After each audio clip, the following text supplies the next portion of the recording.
Hello students, in this video we are going to learn about function in Excel. Before starting the chapter, I want to make you some terms clear about Excel. Excel is a spreadsheet which is provided to perform mathematical calculations. The term cell refers to the intersection of one row and one column. Every cell is having an address that is referred as cell reference or cell address. Cell range, the continuous block of cells in horizontal or vertical direction is known as cell range. For example, if you select these cells, then that will be referred as cell range. Cell range can be named as the starting of the cell, that is B1, and the ending of the cell, that is C4.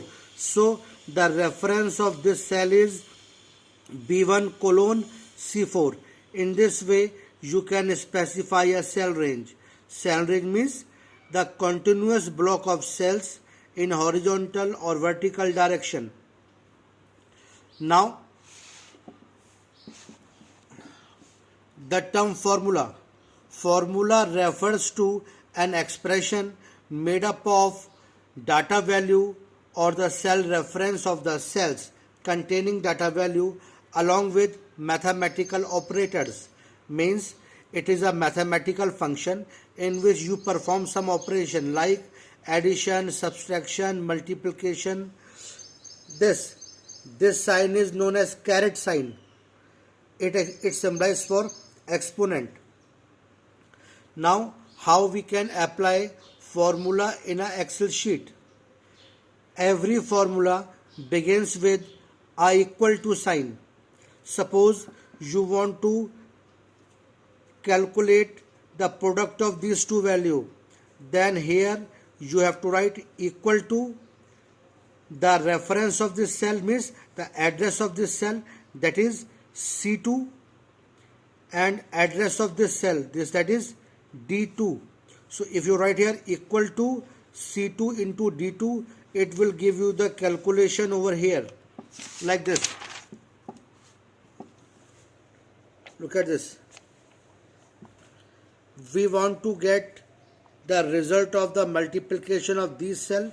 So the reference of this cell is from here column name C, and from here row number, it is C2. This, and it is D and 2, it is D2. So as soon as you click enter key, it will give you the answer of this, or from the this address bar, here it is the right sign. Right sign will help you to execute the formula. If you click on this, it will calculate the result over here. This cross sign, it is used to discard the formula, and FX, this is used for auto sum. This symbolizes the formula over here. So by calculating the formula, you can get the value over here. This. Now the type of referencing. Referencing means addressing a cell. In a formula, whatever address of the cell you write, that is technically known as cell referencing. There are three types of referencing, that is relative referencing, absolute referencing, and mixed referencing. In relative referencing, what happens? If you copy a formula from one cell to another, then the reference of the cell changes automatically according to the pattern of the previous selected cell. For example, suppose you have done the product of these two cells. So the address of this cell is C2 and the address of this cell is D2. So you have written here equal to C2 into D2. And when you copy this formula from this cell to this cell, then the reference of this cell will automatically change. It will become C3 into D3. In the same way, if you copy the formula here, it will be C4 into D4. Likewise C5 into D5. So in this way you can change the formula by simply by copying the value. So what we see, when we copy a formula from one cell to another, then the addresses of the cell changes automatically according to the pattern of previous selected cell. So this is known as relative referencing. Absolute referencing. In absolute referencing, when you copy a formula from one cell to another, then the reference of the cell does not change. Means if you copy this formula from here to any part, it will remain always C2 into D2. So how it can be possible? In Excel, you can define absolute referencing by putting $sign in front of row and column name. For example, here you see, here it is written $E2. It means the cell E2 is having the absolute referencing. Here they have used C2 into D2 minus this thing. So here C2 into D2, these are the relative referencing that will change according to the formula.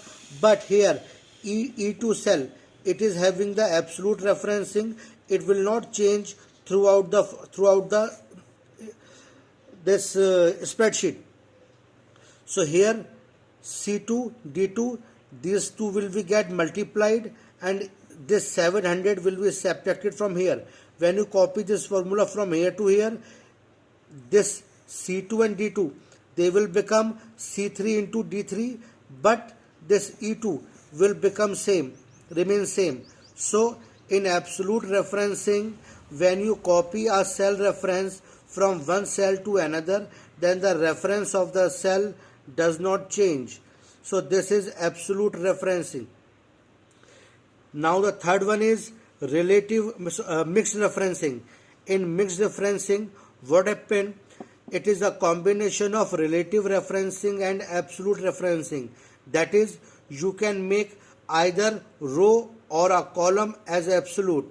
If you want to make a row as absolute, then put the $sign in front of row and remove it from column.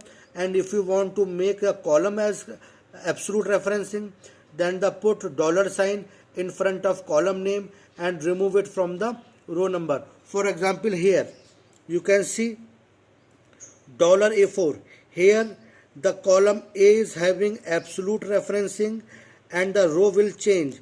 And here we have written A$4. In this, the column A is having absolute value and the row number will change. So such type of referencing in which one of the column is absolute and another column is relative, such type of referencing is referred as mixed referencing. We use type of referencing according to our requirement when we want to apply formula in the spreadsheet.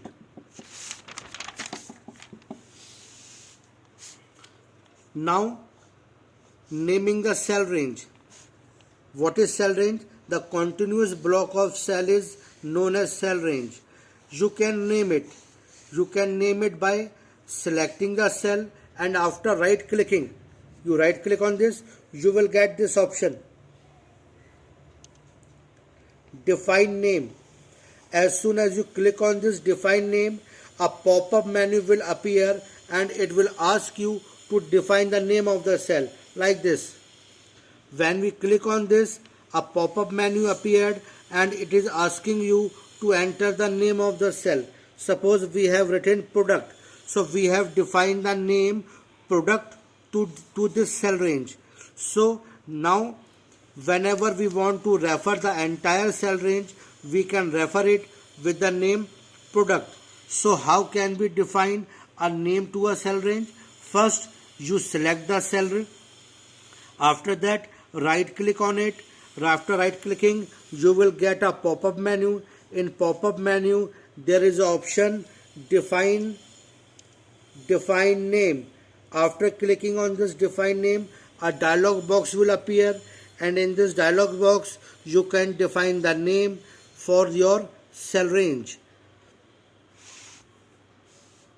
Now in this example we are doing calculation by using name of the cell range. Suppose this is the spreadsheet. First, we have selected this rate column. Select this entire column. After that, right click on this. After right clicking, select the option define name. After define name, provide a name such as rate, like this. We have selected the cells. After that, right clicking, we have provided the name rate. In the same way, we have selected this column, and again in this column we have right click this. We will get a pop-up menu. In the pop-up menu, we will select the option define name. After defining the name, we have defined the name like discount. Now we have defined a name for this entire cell as rate, and we have defined the name for this entire cell range as discount. Now if we want to do the calculation over here, so we will write equal to rate minus discount. So it will automatically take the reference of this cell, because previously we have already defined the name for the selected range. So by using this cell range, you can perform the calculation. So it will display the result here. So what is the advantage of using name for the cell range? The advantage of using name for the cell range is names are more convenient to use in the spreadsheet instead of using cell range.